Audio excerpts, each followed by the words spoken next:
Viva Mexico. See, I already screwed it up. Viva Mexico. I was practicing and everything. Long live Mexico on Cinco de Mayo. Why do Americans celebrate Cinco de Mayo? Most of us don't know. We just know that we like tequila and margaritas, and any excuse to have them is fine by us. But the reason that Cinco de Mayo is celebrated, of course, translated means the 5th of May, is the massive, huge, big, shall we say, victory of Mexican forces over Napoleon III's forces in 1862. Big deal. Big, huge deal. So it is celebrated really around the world. And of course, our love for the margarita here in America is well known. Again, most people just have no idea why we celebrate Cinco de Mayo. A love of all things Mexican and Mexican culture, which is honestly beautiful. Lots about Mexico, politics aside, always, right?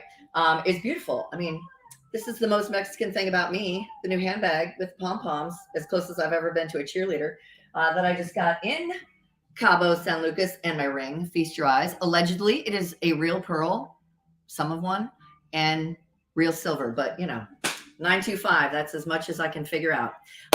Here we go. We're going to make a classic margarita. There are so many origin stories to the margarita.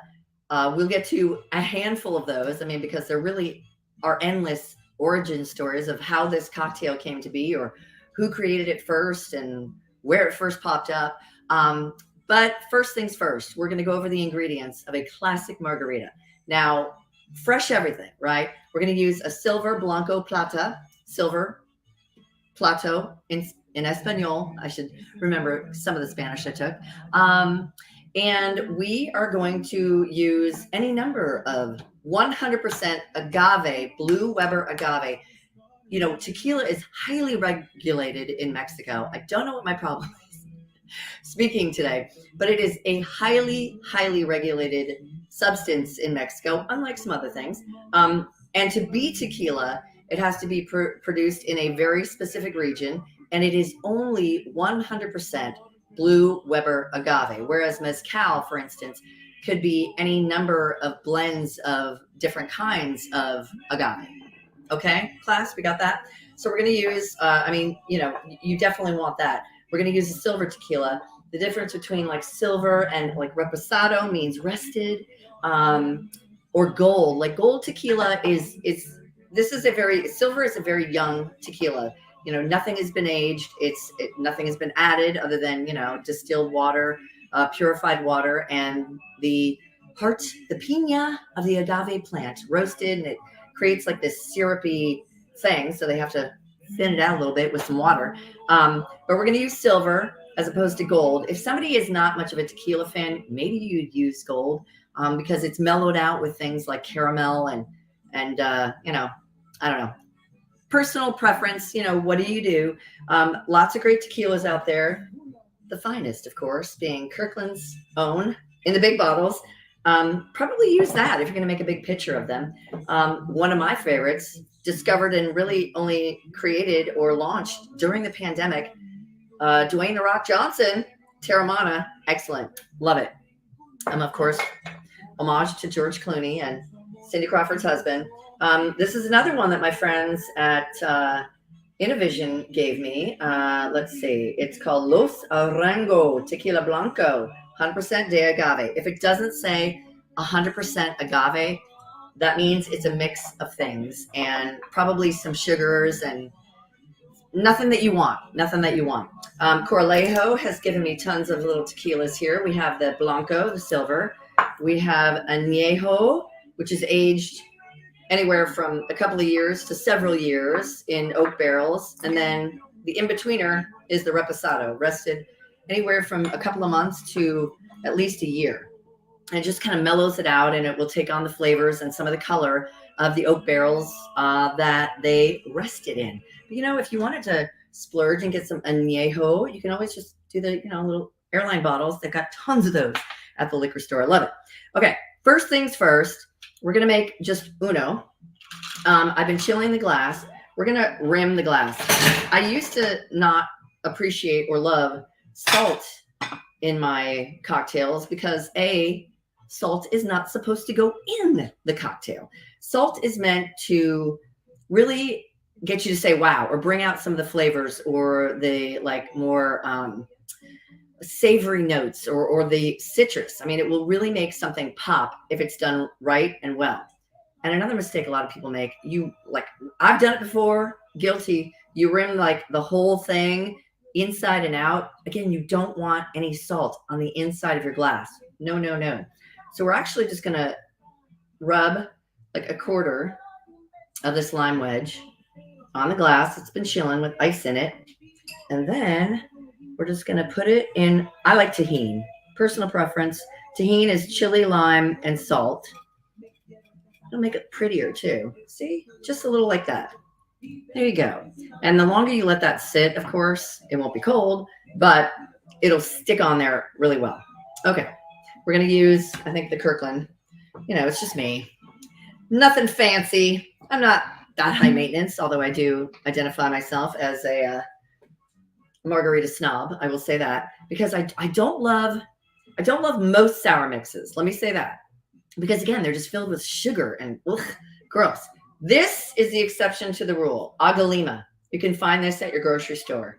My friend Danny sent me this, and it is great. It's agave organic, the authentic margarita mix. Again, the only sour mix I would think to use. We're going to use all fresh ingredients, including that fresh squeezed lime juice. And again, if you don't feel like it, Master of Mixes, Danny also sent me this. It is premium key lime juice, pure cane sugar. So again, there is sugar in there. But the original margarita, depending on who you ask, has only, let me think, 4 ingredients. It has tequila. It has fresh squeezed lime juice. It has a sweetener. And in this case, we're going to use, I think it's only appropriate, Cointreau, a triple sec. Triple sec is kind of a generic name for an orange liqueur. Cointreau and Grand Marnier, which is actually made with some brandy, are their own proprietary ingredients. So you're going to use tequila, fresh squeezed lime juice, Cointreau, and, well, I think that's it. A little salt on the rim, and we're good to go. So freshly squeezed limes. Oh, yes, I've been busy. And we can shake this one up. No damage. Okay, so let's see. It's a big bottle. It's kind of hard to pour. Over ice in a shaker. Whoops. Let it be known, as if you didn't already know, wow, I'm making a mess of that. I have a heavy hand. I pour kind of heavy cocktails. You've been warned, and you're probably spending the night at my house if you have a couple. Okay. And then we're going to use, let's do the lime juice next. 2 ounces of, and again, this is a very highly rated recipe. The New York Times, I might add. 1 ounce of fresh squeezed lime juice. 1/2 ounce of Cointreau or triple sec. And let's find that. That would be 1/2 of 1 ounce, right? Okay. Yes. Oh, yeah. And we're just going to give it a good shake for like 10, 15 minutes. 10, 15 minutes. Am I insane?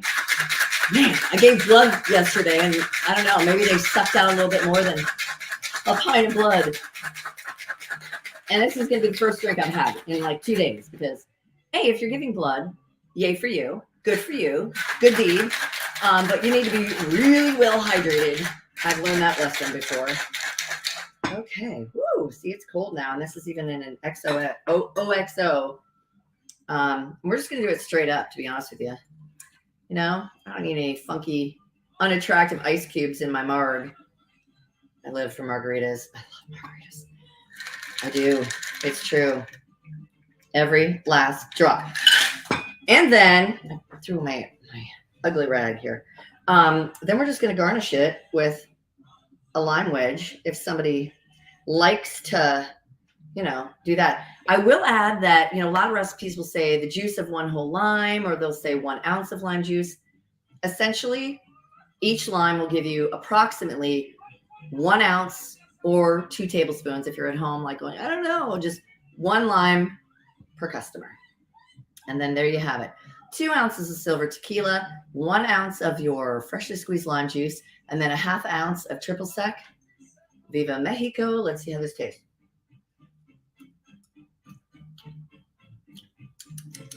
Yep. I like it. I like it a lot. So, you know, if you're making a pitcher full, easy enough to do. You know, making 4 drinks, you need a whole cup of tequila. Put that in there. And then 4 lime juice, the juice of 4 limes. Not my best work here today. Not my best work at all. That is delicious. And really the tequila that you use, it matters, friends. Let me try a little bit of this salt. I love that. I love a good spicy margarita.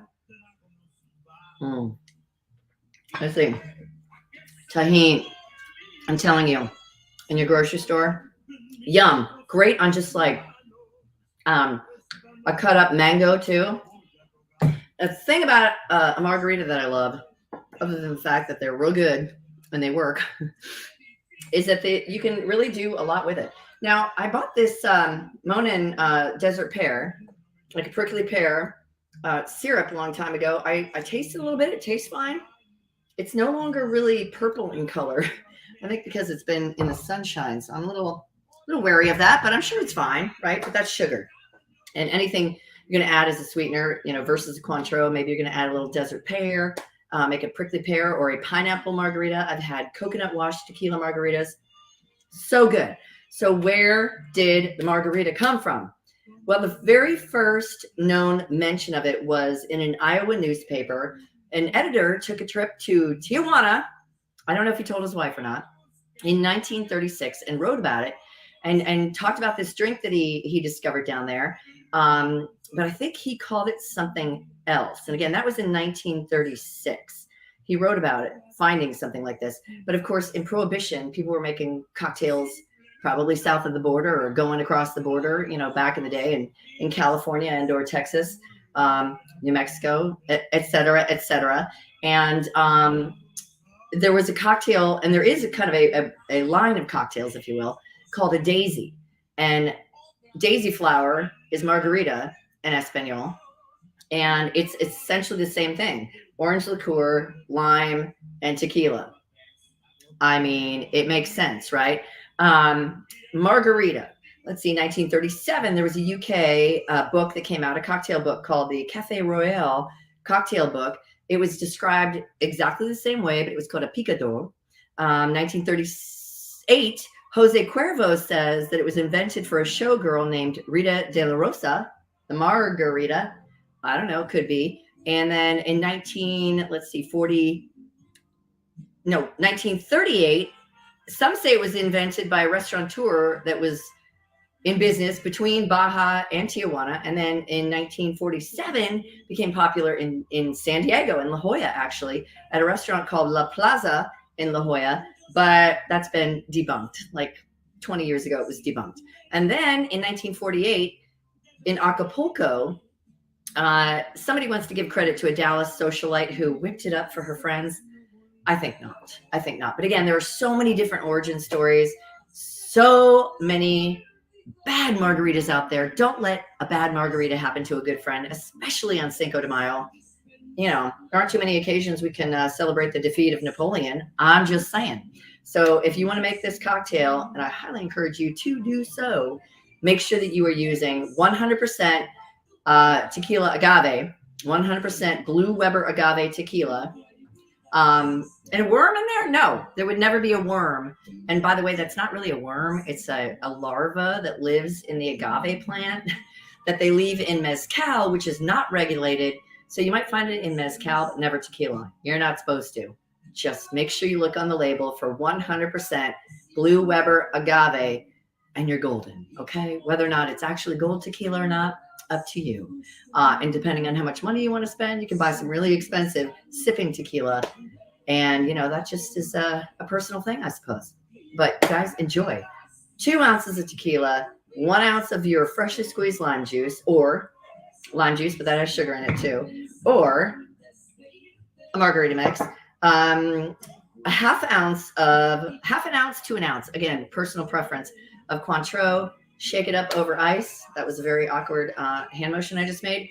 And voila, you've got the classic margarita. So cheers. Happy Cinco de Mayo. I hope you enjoy the recipe. I will post a picture of probably my second cocktail along with the ingredients and a link to the video. So guys, thank you. Cheers to see y'all, Kevin, Rory, Khalid, Leanne and Krista. Hi, Krista. Krista Hatcher. I know, girl, you are probably dying for a margarita. You are ready to have your first baby. Congratulations. And I wish you guys all, oh wait, not Krista. Who am I thinking of? Sorry, Krista. I know you're not ready.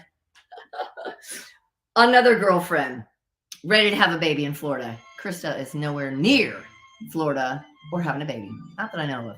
You guys have a great weekend, and I'll be back bright and early tomorrow morning because we have mint juleps to make. All right, mint juleps. I'm going to get up. I'm going to make a drink for myself. It's 5 o'clock somewhere at 10 a.m. We're going to make a mint julep. According to the Kentucky Derby at Churchill Downs, this is the way they make them. We're going to do that at 10 o'clock Pacific time. What is that? 1 o'clock, I believe, East Coast time. Cheers. See you then, friends. And thank you for watching this.